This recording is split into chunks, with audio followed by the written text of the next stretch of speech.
Let's get into it. Sorry, hit your computer. I got the wife with me. Hello.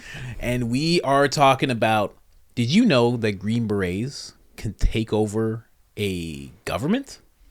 I had no idea. Me neither. You know, and they get into this talk. It's Joe Rogan and this guy Taylor, and they're talking about Green Berets and how they have a handbook that is geared towards helping them take over governments, destabilize nations.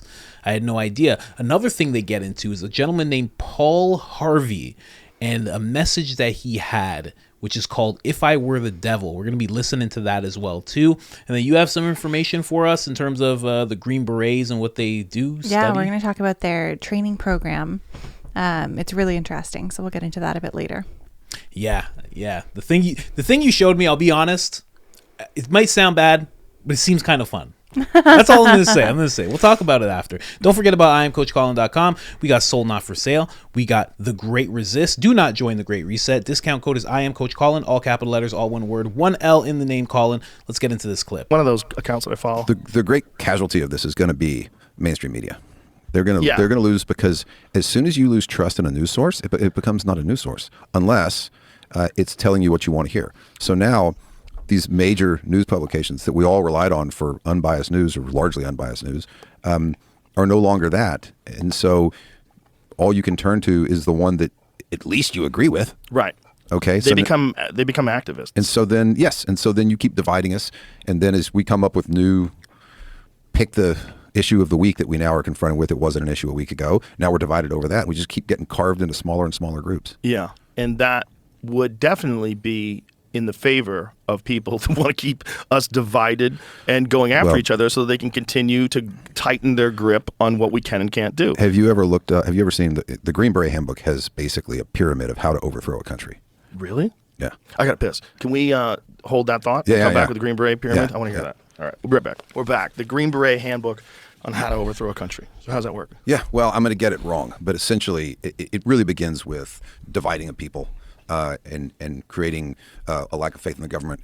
And the more that you can, if you can start to infiltrate institutions, like institutions of education, if you can start to, and chances are very high that, our enemies, and we have them as the United States, we certainly have enemies that have a lot of money and a lot of technical power and time, and play the long game and have been injecting these things, for 30, 40 years into our society. But we could probably pull it up somewhere. I bet he could find it.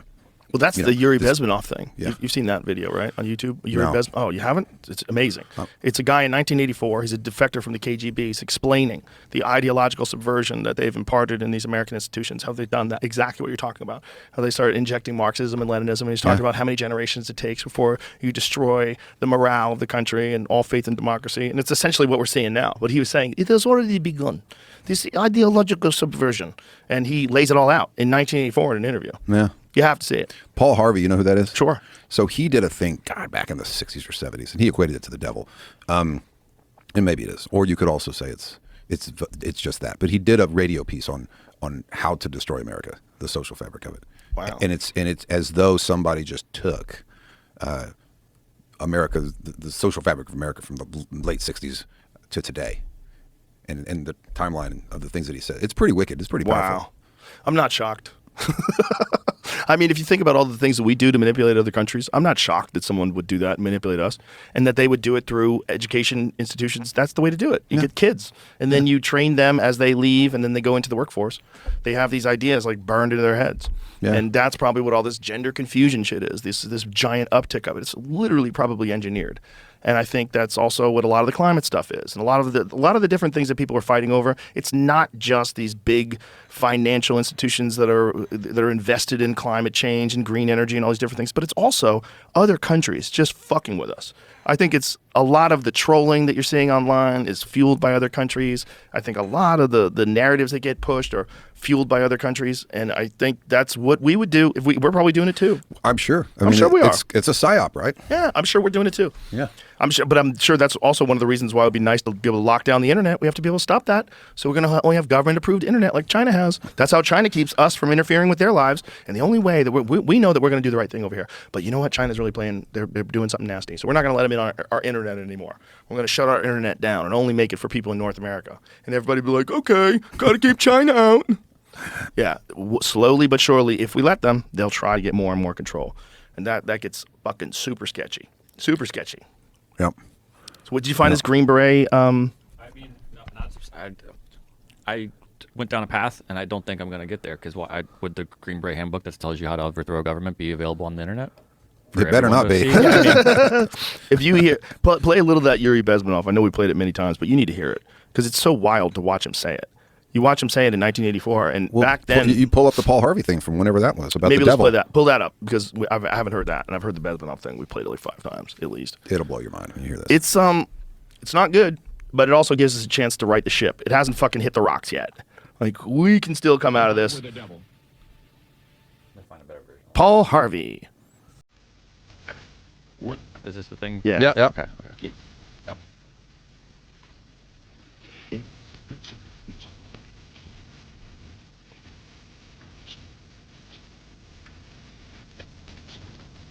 Free. The. So I'd set about, however necessary, to take over the United States. I'd subvert the churches first. I'd begin with a campaign of whispers. With the wisdom of the serpent, I would whisper to you as I whispered to Eve. To the young, I would whisper that the Bible is a myth. I would convince them that man created God instead of the other way around. I would confide that what's bad is good and what's good is square. And the old I would teach to pray after me, Our Father, which art in Washington. I'd get organized. I'd educate authors in how to make lurid literature exciting so that anything else would appear dull and uninteresting. I'd threaten TV with dirtier movies and vice versa. I'd peddle narcotics to whom I could. I'd sell alcohol to ladies and gentlemen of distinction. I'd tranquilize the rest with pills. If I were the devil, I'd soon have families at war with themselves, churches at war with themselves, and nations at war with themselves, until each in its turn was consumed. And with promises of higher ratings, I'd have mesmerizing media fanning the flames. If I were the devil, I would encourage schools to refine young intellects, but neglect to discipline emotions. Just let those run wild. Until before you knew it, you'd have to have drug-sniffing dogs and metal detectors at every school and outdoor. Holy shit. Within a decade, I'd have prisons overflowing. I'd have judges promoting pornography. Soon I could evict God from the courthouse, then from the schoolhouse, and then from the houses of Congress. And in his own churches, I would substitute psychology for religion and deify science. I would lure priests and pastors into misusing boys and girls and church money. If I were the devil, I'd make the symbol of Easter an egg and the symbol of Christmas a bottle. If I were the devil, I'd take from those who have and give to those who want it until I had killed the incentive of the ambitious. And what'll you bet? I couldn't get whole states to promote gambling as the way to get rich. I would caution against extremes in hard work, in patriotism, in moral conduct. I would convince them that marriage is old-fashioned, that swinging is more fun, that what you see on TV is the way to be. And thus I could undress you in public, and I could lure you into bed with diseases for which there is no cure. In other words, if I were the devil, I'd just keep right on doing what he's doing. What year was that? 65, but... Holy shit. 1965. That's amazing. 65. Wow. April 3rd, 1965. Paul Harvey nailed it. Yeah. Wow. So you can use devil as a euphemism for anything that you want. Yeah. But the result's the same, and we're seeing it. We're seeing that. You know, I think they said, or somebody said, that all these things are bad. Work ethic, all these things are racist. Yeah. It's mostly. Yeah. Toxic masculinity. Oh yeah, I've been accused of that. Congratulations. You're on the right side. That's a fascinating one. Yeah. Defund the police. Toxic masculinity. Yeah, that worked great. Yeah, they're all in the same sort of category of things. Like, that seems silly. Seems silly to think that way. You need all of it. You need masculinity and femininity. It's okay. Just be whatever you are, but you fucking need it. Yeah. And if you want to tell those dudes that are playing football that they're toxic masculine, who else is gonna do it? You know? There's some things, we brought it up before, where there's some things like if you want somebody who's going to do this, they're going to have a mindset that does this other thing that you don't like. You know? Yeah. Like that's how it is. That's how it is. That's true. Like you got a very creative husband and his studio's very messy. It's crazy. A closet filled with equipment that I don't even know, and just, that's how it works. You get a little bit of both. But Paul Harvey, what did you think of that? That's crazy. That was very on the nose. Yeah. How does that happen? I don't know, especially when it's like being called out too. Yeah. How did I don't know how people like how did, like, you know, I'm wearing like Winston Smith, like how did Orwell think of that? How does Yuri Bezmenov, well, I mean, he claims that he actually got the information from Russia. Yeah. But then, you know, this is 20 years before Yuri Bezmenov even said a word about it. Yeah, these guys, I think it's more just like a thought experiment. Like they just see what's happening now and then just go, okay, what next? What next? What next? Yeah. Yeah, I guess so. Kind of freaks me out because I got some theories. Yeah, right? What if my theories are right? Yeah. Oh my gosh. That would be chilling. Possible. Jesus. What if Joe's right about AI and us merging? Oh, Yeah. my God. Well, if you think about it too, like there's more theories than people in the world and something's going to be right eventually. Yeah, true. That's true. That's very true. But for somebody to be a broadcaster, because if you don't know who Paul Harvey was, you should look him up. He was a American broadcaster. He was on, I believe this was on ABC radio. ABC used to That's put out shocking. some stuff, right? They used to put out some stuff, right? This is before they got captured back in 65. So he was doing that show every single day, and he would start his broadcast by saying, "This is Paul Harvey," or he would just say, "Paul Harvey, stand by for news." Wow. That's how he started. That's great. And he would always end it by saying, "Good day, Good day. Paul Harvey." Or right. he'd say, "Paul Harvey, good day," and that'd be it. That's how That's he'd great. end I it. like it. I think I might start doing that. Stand by for news. Stand by for JRE. That's what I'll do. But yeah, let's get into the whole Green Beret. Let's springboard into a different conversation. They touched on it a little bit because Jamie couldn't find anything. You know, he's CIA. He's not allowed to find things like that. Everybody knows. But you did find something. Well, I didn't find exactly what they were talking about. I don't think they have the how-to manual of how to do that for the Green Berets available on Google. No, you got to join. You got to join. It's like Patreon. You got to join to get that access. Yeah, that's a special thing. But I did find some things that definitely alluded to it, which was interesting. Yeah. So the first thing I found was like a Quora article, or just like, I guess, a post. You know what? I forgot that we have the Tim Kennedy clip. Yeah. Let's just go right to that. Do you want to do that first? Yeah. Let's Okay. play Tim Kennedy, who is a Green Beret right now, and I want you to just listen to what he has to say. Oh, my throat's getting raspy again. Getting older, you just fall apart. Like, my throat's just raspy for no reason whatsoever. Jesus. It's hard. Oh, let's get into it. I want to bring this up right now. It's Tim Kennedy. Tim Kennedy, ladies and gentlemen. I'm going to make him nice and big for everybody. Nice and big, Tim Kennedy. So this is what he has to say about Green Berets and what kind of capabilities these gentlemen have. So listen close. If there's anyone on the planet besides special forces that can do a force multiplier like we can. You can take 12 of us, you can drop us in Venezuela, leave us there for 6 months, and we probably overthrew the government and placed the president, the new president, in place and running the economics, the power plants, the commerce, transportation, and like each of us, the 12 of us, have like married at least 4 or 5 Venezuelans. Be like, that's people don't understand like why we have to speak other languages, why we have to go through economic and geopolitical classes. It's because we're different. Like the missions are different. What we're supposed to do is different.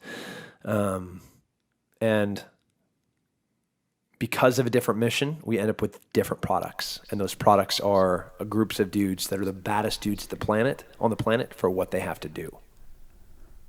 So that's Tim Kennedy. Yeah. He's basically saying exactly what we're talking about, which is very interesting. I tried to find a clip because I remember him talking about this with Jocko, and all of a sudden I was like, okay, here it is.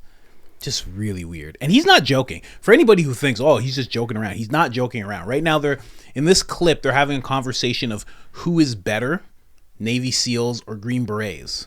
And he's sitting with Jocko. So he's not making stuff up to Jocko. And Jocko would know, obviously, well, for the most part. Jocko's a Navy SEAL. Oh, okay. Oh, you didn't? Oh, yeah. No, I didn't know that. Jocko's a Navy SEAL. Came up around, probably came up before Goggins. Kind of has a silent beef with David Goggins. Oh, really? Yeah. Because David Goggins is like a notable SEAL. Yeah. Never been on podcasts together.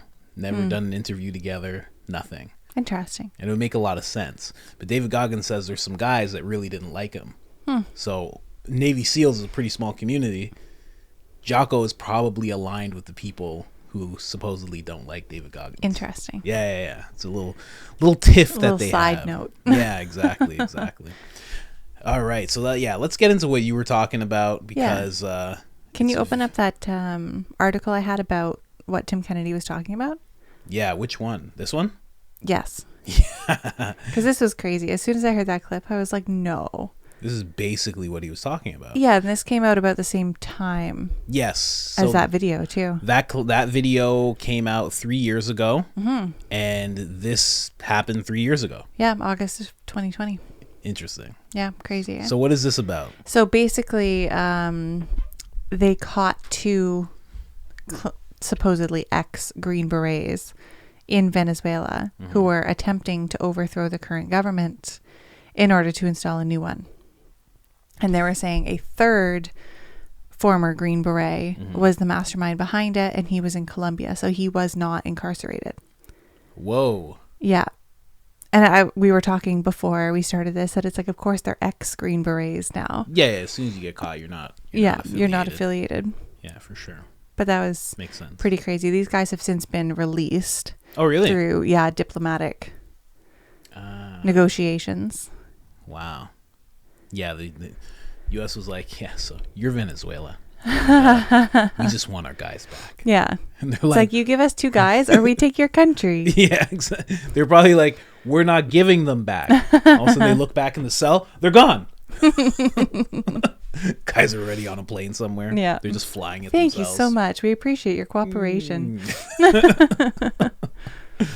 Man. But yeah, interesting stuff. Because when I heard Tim Kennedy say it, I was like, because I listened to this podcast like last year, and I was like, that's interesting. Like they really do stuff like that. They will destabilize a place if need be. Yeah. And he was talking about a real thing. Yeah. At the same time it happened. It sounds like he's talking about a very real thing. Like I feel like he just like almost slipped. Yeah. Like he probably didn't mean to say that country. Because he's like, but it might have been on his mind knowing that people were there. Yeah, maybe. Or he was the third guy. No, the third guy was someone else? Yeah. Oh man. That's a different guy. I forget his name. It's something French, Goudreau or something. I'll take off my tinfoil Speedo. Sorry. Well, you never know. Maybe Tim Kennedy was involved. Well, I mean, again, a small knit community. Yeah. So he for sure knows the guys that had this happen to them. Yeah. Weird. And maybe he can talk about it because it's like disgraced. True. Because it wasn't successful. And now they're ex-Green Berets. True, because if it was successful, you wouldn't really... I don't know, because look at the state of Venezuela today. Yeah. They destabilized pretty good, I think. Right. So somebody shook that place up. Yeah. I wonder. Yeah, who knows?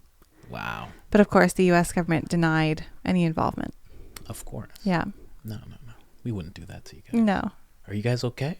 Saw a lot of your money around. You guys okay? You guys okay? Hey, maybe make another state. Mm-hmm. You can be one of our states. Mm-hmm. Is that what you'd like? We can do that for you. Yeah. You want to be Puerto Rico too? You can be Puerto Rico too. Guys look the same. It's fine. Oh my God. No? All right. Well, I'm sure you guys will figure it out. But yeah, so that was going on. And what I found about the pyramid to overthrow a country was this training exercise that they go through to be able to become Green Berets. Yeah. So this training exercise happens every year in North Carolina, South Carolina, and Tennessee. So it's this massive, it was like 4,500 square miles of land. 4,500 square miles. Yeah. It's a very, very large area where they do this exercise. I'm pretty sure Tim Kennedy has talked about this training exercise. Really? I'd never heard of it before. He didn't say it was to overthrow or destabilize, but he was talking about this training that they have to do before they become Green Berets. Yeah. It's like the last thing they have to do. Yes. And they're in these big groups, and they will be... Yeah, he was That sounds like talking about exactly this. what it was. Because he was talking about you have no food, and you have to, like, you'll go into somebody's dumpster to find food. You'll do That makes whatever you sense. have to do, and you're just running around. And I didn't realize what he was talking about, because it sounds like I don't know, I'm not thinking that large of an area, but by the sounds of it, these guys, like, in this training, you would lose weight because you can't get a hold of food. Yeah. Tim Kennedy actually talks about him and his platoon, his group. Tim Kennedy ended up burying a bunch of MRE bars. They're these, like, just basically, like, this thick, gross nutrient bars. Yeah. But he, like, buried a bunch of them, and him and his crew, like, they're all, like, handing them out, and then one guy wouldn't take it. It was like an Air Force guy or something like that, but someone in the group wouldn't take it, right? And they were all eating, and then what they ended up doing was any food that they would find around the way, they would give to him. Kind of like, all right, you're not taking the stuff that we kind of cheated. That is cheating, yeah. Yeah, we've cheated, and we're doing this. So any food that we find, it just goes straight to him. Interesting. So they kept him fed that way, and probably wanted him to be silent. Of that way course. as well. He was not. He told on all of them, and then the exact stuff that they learned in terms of when they get captured and they get tortured, Yeah. they used. So all of a sudden, their superiors are coming to them and saying, Oh, no. tell us what happened. And they're like, no. Like, they just went into Oh, Green Beret wow. mode. They're like, Yeah, no, of course. nothing. Not what? They're like all separate Wow. rooms, everything like that. That's crazy. They got the business. It's like you train these guys to do it, and what do you expect? That's exactly what he said. He's like, we were trained to do this, and now we're doing it. Like, live. Like, it's our live training. It's like more part of the training. So none of them said anything. All of them stood tall. They Wow. all knew they cheated. The superiors knew they cheated. But nobody would crack. But nobody would crack, so they all got made into Green Berets. Wow. That's how Tim Kennedy became a Green Beret. That's crazy. So they're using the exact tools. They were like, okay, we've been through this. We know what to do. We've been captured. Somebody found us. What do we do? And everybody stayed solid, and that was it. And then, Wow. and then after they were, I don't know, inducted in, the superiors were like, we got to talk. And he was just like, screw that. Like, we're not talking to you guys. We're going to be Green Berets and blah, blah, blah, blah. Yeah, it was a really funny story. That's crazy. It's really hard to find. I couldn't give you guys a timestamp if I wanted to, but it's Tim Kennedy and Jocko. It's like a 5.5 hour podcast. So you'd have to just buckle in and listen. I've heard that story a few times because I've listened to that podcast so many times. Wow. That is what he's talking about. Yeah, that's absolutely what he's talking I about. had no idea. Yeah. Yeah. So it's this like Wow. massive, massive area. And basically they treat it as another country that they are liberating. Yes. So they call it like the Pine Land or Robin Sage Yeah. is the name of the activity, the exercise. Yeah, perfect. So this flag is the flag that they made up for Pineland. Yeah. So this was made by the United States Army. Yeah. And this is the country they're trying to like overthrow. And they even went as far as like they have fake currency. Yeah, I got that too. So they'll like run around and try to buy supplies or bribe locals who are volunteers across all like 10 counties Yeah. of this area. It's insane. This It's is just what I like was. massive organization. Yeah, this is what I was talking about. It sounds kind of fun. It's Kind of like a crazy capture the flag. Yeah, it's nuts, and it's pretty cool. But again, it's very real because Jocko was like, I think Tim Kennedy was talking about how guys usually lose 20, 30 pounds Yeah. on this whole thing. And he's like, how much did you lose? And he's like, I gained 10 pounds. Because he's just eating these MRE bars because he had so many of them. Yeah. And and Tim Kennedy would talk about, like, if somebody couldn't handle a certain thing, or he'd be like, give me your food and I'll wear your rucksack. Like, I already have a rucksack that's like 70 pounds. I'll wear yours too. Wow. And like, if you can't do this, if you want to actually, like, I don't need to sleep, I don't need to do anything, like, Just give me more food. And yeah, I'll do as it. long as you guys are giving me food. And he just Wow. operated like that the whole time. That's so weird. He's a beast. He means it when he says he'll wear people's skin. It's creepy. Yeah. Can you pull up that article from the pilot that like shows all the pictures of it? Oh, this one here. Yeah. Yeah, this is very, very. This is what makes it seem pretty cool. So all these army guys wear these like armbands so that they're identifiable to locals. I don't know why my dad did Air Force. He should have done this. Yeah, right. Would have been way better. And it makes sense. Look at that pack. It's huge on the back of that guy. Yeah, that's the rucksack. Yeah. Yeah. So that gets pretty heavy. Tim Kennedy always talks about his rucksack. It would always be, it would be much heavier than normal because he likes grenades. That's so crazy. He'd be like, I'd handle the extra 40 pounds. Like, Just to have grenades. I had my frags. He's like, Wow. I need my grenades. That's crazy. And this picture here is them making a deal with some guy who's supposed to be like a black market trader of goods. And he's just like a local volunteer. I love that he like dressed up for the part. I was too. going to say, yeah, It's that's so why funny. he's dressed like that. Yeah. So you see these armbands here. The armbands, this gentleman here is wearing an armband as And well. they say Robin Sage, which Yeah. is the name of the exercise. Yeah. So people know. People in these counties, they know, okay, these are the boys, you know. That'd be crazy to have that like running through your town once a year. Well, they know it's for a good cause. Yeah. Right? And apparently the money, like that looks like Monopoly money, they can actually exchange for real money. For sure. It's course. not like a 1-to-1 kind of ratio, I don't think, but it has an exchange rate. Yeah, it should be 1-to-1. I mean, it's like, hey, like, your guys came by and gave us Monopoly money and they took stuff. Like, give us money. I think it probably depends what for. Yeah. Like if they're taking goods, sure. But if it's like for like bribes and stuff, like why would you get money for that? The real weird thing is, because Tim Kennedy talks about this, he talks about having to go like dumpster diving and like searching through people's garbage. So imagine you see that. That's crazy. You're just like, all right. There's just like this army guy at the, behind the pizza joint. That's what in they're the doing. dumpster. That's what they're doing. You probably can't give him anything. There's probably rules that everybody follows. I was gonna say, if, your mom would probably like make him food and like leave it on there. Yes. And she'd just leave She'd it be there. like, here we go. And she wouldn't say anything. She'd just stay in there until it was gone. Yeah. Yeah, crazy. But Yeah, so this that's is their exercise, and they like literally practice how to do this. how to destabilize, Yeah. how to liberate a country. Yep. Wow. And it said specifically that each year's exercise changes slightly based on what's going on in the world and past actual missions that they've done. Really? So as they like learn and new things come up, they incorporate those things into the training exercise so that they're as prepared as possible for whatever current situation is going on. Yeah, so he didn't slip. Well, I mean, maybe he did slip up, but it wasn't a random place when he said Venezuela. No, I don't think so. no.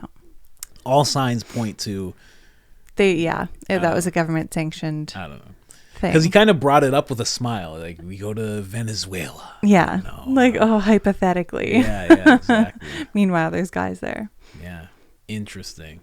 Such an interesting, like, I've thought about this. Before we met, me and my buddy were thinking about joining something. We didn't know what to join. We didn't know what to do. There's all sorts of stuff. But yeah, we didn't end up joining anything. But I really thought about it. I was like, should I? I'm like, thing is, it's scary. Yeah, of It's course. super fun, and you have camaraderie, and that camaraderie is like gold, and it's very solid. But it's also, you're gonna see your friends pass away. Yeah. You know, and you might have to see it. Like, my dad told a story about like seeing one of his friends like get shot in the head. Oh my God. Like, they were walking down a street. I think he was in Germany, something like that. They were somewhere in Europe. One of his friends just got shot, and then he had to haul off in some place for like a week. He had to like to stay in a place Wow. and just like hope nobody found him. That's kind of horrible. thing. So It's like stuff like that. It's like, Scary. You're traumatized for life. That's Yeah. nothing's going to undo that for you. Yeah, for sure.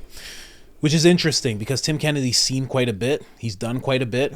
He's even said, I've dealt a lot of death in my time. That's crazy. He's like, I've been very evil, and he doesn't have any PTSD that anyone can see. Like, he just is normal. And he chalks it up to just doing good. He's like, my life is just about doing good now.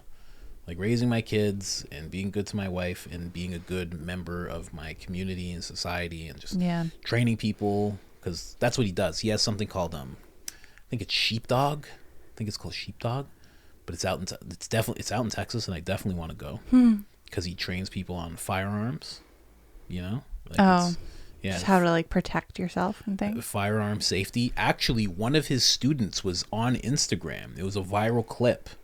2 guys try to roll up on one of Tim's students while he's going to his house. They just try to randomly rob him. They just like one of those home invasions. Yeah. They all just come up, and his student was very prepared, and he just pulled out right away, started shooting, chased them down the driveway, shooting at them. I don't know if he hit any of them or anything, but wrong guy. Yeah, definitely. Like just got trained by Tim Kennedy. That's great. But interesting little tidbits. Yeah. I like that we went off on this because I would love to know more about this. It'd be interesting just to like go down there during that time. Where? Oh, down. Yeah. We'll go on, I don't know, trip to North Carolina end of September and just like hang out and see it. Yeah. And see them. People are running around. But I think that'd be a problem. They'd be alerted, or maybe, I don't know. Well, I guess they wouldn't talk to you.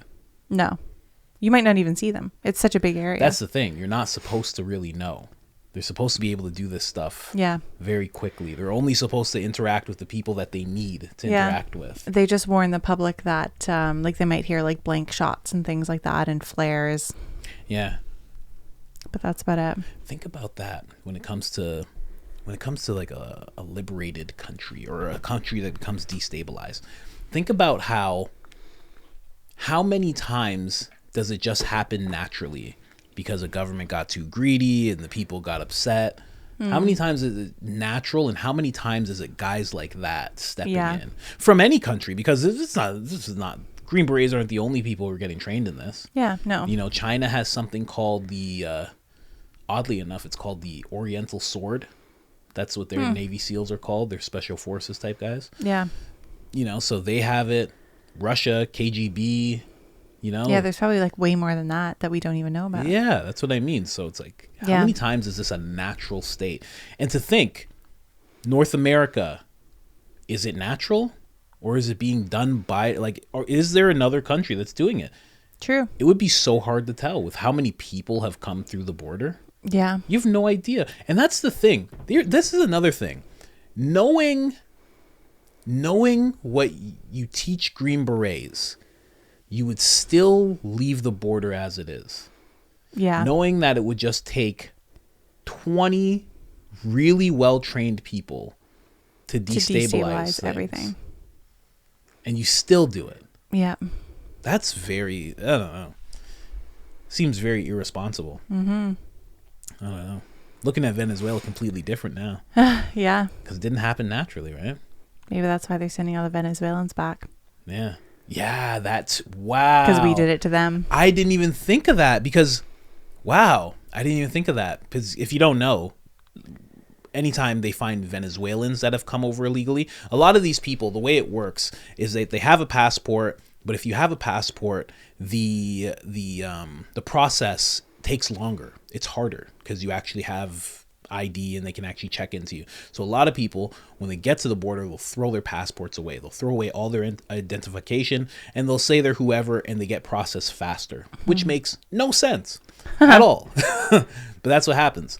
So when they figure out people are from Venezuela, they actually deport them back to Venezuela. And maybe that's why. Maybe. Because they're like, no, we can't have this. Yeah. Oof. Wow. Interesting. What do you think about all this? It's pretty crazy. Like, think about how often we see destabilization in the world and how many times, like, somebody like this is going to be behind it. Yeah. Like, I feel That's like it's what more say, often than not. Yeah, now that you think about it. Yeah. Like, you know, like it's like when you see somebody get iced in a high position. Like, it's never just a crazy person. That I was does it. thinking about Smirnoff Ice. It's never just a crazy person that does it. No, that's true. It's always someone. Planned. Yeah. And I guess it's the same thing with destabilizations. Yeah. And it's crazy that the proof of it is right in front of us. They Yeah. do these exercises out in the open. Yeah. And we're like, yeah, everything's fine. What do you mean? You're a conspiracy theorist. Yeah. Isn't that weird? Mm-hmm. Well, I guess, you know what? The people in those counties are like, you don't know what these boys can do. These boys can do some stuff. Yeah, very interesting. That would be something to check out. But they wouldn't let you get away with that film. They would find you. They'd Yeah. find you, definitely. Because someone's kind of keeping checks and balances. Yeah. It's still like run by an army base. Yeah, exactly. All right, is that it? That's it. All right, guys, like, subscribe, share. I forgot to say it at the beginning again. I will start to remember. Trust me. And other than that, we are out. Bye.